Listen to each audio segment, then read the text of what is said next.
Introduce करवाओ अपने आप को। मैं बताओ ये 5 बंदों की फैमिली क्यों है, एक दूसरे को बताए बगैर अलग अलग पॉइंट्स पे सारे ये उस दिन उस रात चार बच्चे ना मेरे, और मैं उस दिन जो वीडियो वायरल हुई है मुझे तो पता ही नहीं था। हाँ सर, ये तो अभी 3 दस्ते थे पुलिस के ना जो खड़े थे, उनसे मैं ये कह रही थी कि आप मतलब किस उससे मतलब क्या हम पाकिस्तानी नहीं है या आप इंडियन हो या हम इंडियन हो, मुझे इस चीज का जवाब चाहिए, बताओ ना किस लिए आए हो।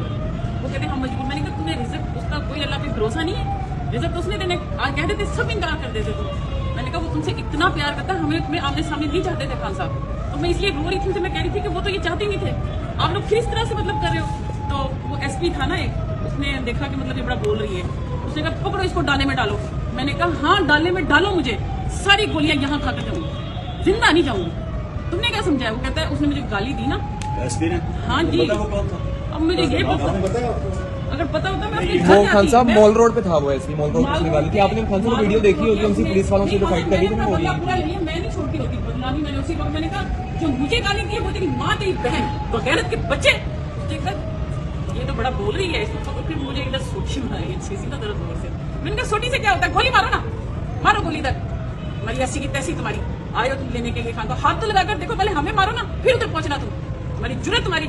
अच्छा जी वो लगे हुए थे सुगत, तो मैं मुझे सुगत इतना समझ नहीं आ रही थी कि क्या। मुझे ये था कि मैंने कहा आप बेटा भाई हो हमारे, तुम पैदा होते हो हम दुआएं करती हैं, हम माए हमें बेटा दे अल्लाह भाई दे, आज तुम इस वर्दी में पहन के हम पे गोलियां चलाने आ गए हो, क्या हम इंडियन है? अच्छा तो